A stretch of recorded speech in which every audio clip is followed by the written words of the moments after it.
Welcome to ID Boulevard, which is a makeshift town that Volkswagen have put together to showcase their latest models. In fact, some more of those new models are down there, but I can't show you because it's all under embargo. Today though on the channel, I get to reveal the new ID.Polo, a fully electric version of their famous small city hatch. This is the €25,000 version that they promised for the last couple of years, and in the studio I'm about to show you the new ID.Polo Style, which is a slightly more expensive, slightly cooler version of the car. Come take a look.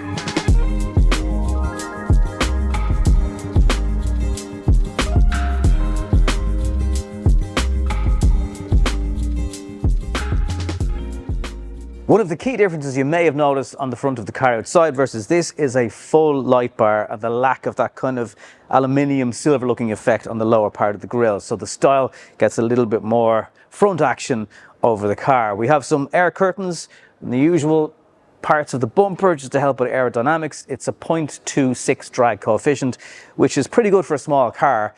This has a range of between 500 and 600 kilometers despite having a smaller 52 kilowatt hour battery. And when I first heard the range being displayed to us, I thought, has that got the 79 kilowatt? No, so 52 from the smaller car.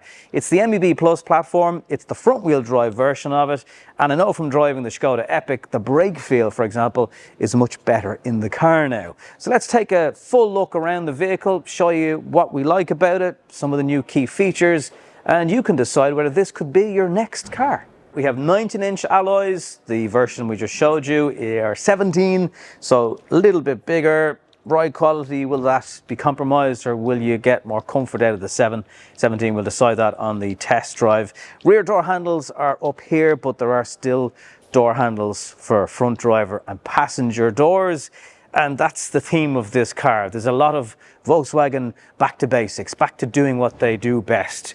Tactile buttons. They've learnt their lessons. Their boss, Thomas Schaefer, has decided that they need to do what they're best known for. So we'll show you what's changed in this car. What I really love around the rear, and we saw this kind of design language on ID.1 a couple of years ago on the channel as well, are these really futuristic looking lights for the indicator and the brake light and the light bar that goes fully from left to right. And we're now familiar with the badge being illuminated on lots of their models. ID.Polo, obviously inscripted on the letters here, and a different texture, cheaper to replace and repair lower bumper here, which should help with insurance costs. That's in theory the idea, and of course there's a wiper. They're not going to bring you physical buttons back and steering wheels and not give you a wiper. One of the secret weapons in the Polo, however, is the boot. It's really clever. And by that I mean you can get up to 441 litres in a Polo now. This car has a Harman Kardon sound system because it's a style model. So you get the floor that can be dropped with this lip not being too severe, and then you can lower this part down into the boot space. Now the Harman Kardon version means you get quite a big sub. So that actually takes away from what is a very clever well basement, XL, whatever you want to use to call the car. This is a pouch for a vehicle to load adapter. Again, you buy this as part of an accessory pack. It's not a standard item with the car. But yes, Volkswagen's latest EVs will have vehicle to load up to 3.6 kilowatt. Not bi-directional, but to have vehicle to load is cool. In this car, there isn't actually a frunk. And I know you might be thinking, well, how come it's in the Cross? The bonnet allows for the ID Cross to have a frunk, so this car doesn't. But this boot space is really quite impressive. And this doesn't fit down here, but there is a clever storage area for this as well, that it slides down like this, so you can access that area if maybe you're keeping your charging cables down here. But by comparison, if there's no sub, it's even bigger again, and there's another accessory pack that you can buy for it. So here's one I made earlier. You can buy this as part of an accessory pack. Again, it won't fit in cars with the Harman Kardon sub, but this is obviously a very handy divider, sits into the floor of the ID.Polo and just makes storage, if you're into storage, even better. In recent cars such as the ID Cross that I had a little look around, I just thought the rear space is a little bit cramped. But look, that's going to depend on how tall you are, how old you are, if you're using this car mainly for kids, and you can use some adjustment on the front driver or passenger seat. It's not going to be too bad back here, and I would like the bench to just be a little bit more supportive, but working within this smaller footprint of car, there's only so much you can do. ISOFIX on either side, and also ISOFIX on the front passenger seat, so that's cool. There's a new storage area for phones down here and USB-C charging. This car has the optional glass roof. It doesn't actually open. Some people might feel it's a luxury you don't need in this segment of car, but when it comes to phones and charging, it's good back here. It's even better up front. Where do you start? All the buttons are back. The steering wheel, I love it. I really do like it. Now, it is large, but you see the dials, the instruments so clearly. Now, look at this. So you can have the standard view for your instruments, but then retro mode gives you the Mk1 Golf instruments, pretty much identical, including on what would be your main screen for radio. So you actually get a cassette player playing here. Now, I know not everyone is going to be interested in this. I know not everyone will even know what a cassette is, or indeed a Mk1 Golf, but it's Volkswagen showing where their heritage began.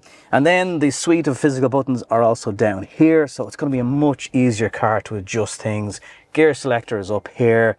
The style versions of the car will get this whiter, brighter interior. Under here, because there's no transmission tunnel, you have storage, but also you can now thread the cable for your phone through here using this Volkswagen illuminated USB charging cable. No budget was spared in this, and you can charge your phone, and it has a storage holder like that. So if you don't need to wirelessly charge it, you can do this.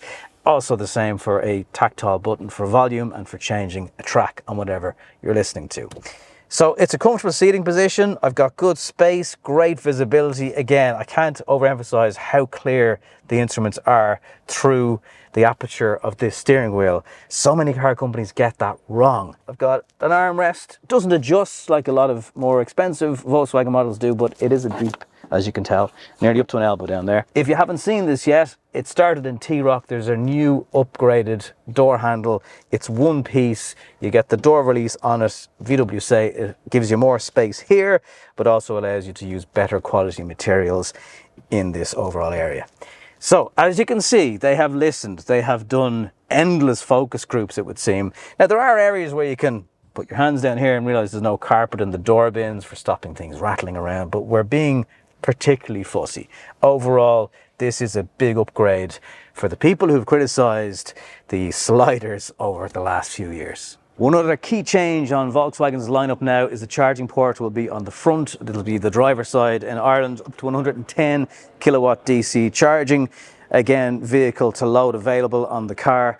VW say they're not overemphasizing on the charging peak speed. It's more about the curve, and it will get from 10 to 80% in about 24 minutes or thereabouts. So it should be a quicker time to get back on the road. And it's probably for some people a better place compared to where it has been on other ID models in the rear. Let me know what you think of ID.Polo. Is it everything you imagined? Has there been some surprises that VW have unveiled on us today?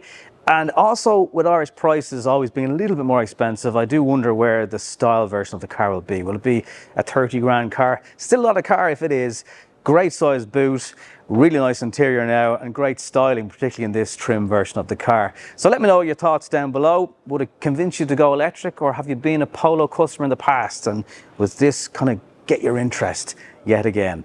Do you agree with VW? Are they back to basics and back in business? Let me know. Thanks for watching. See you next time.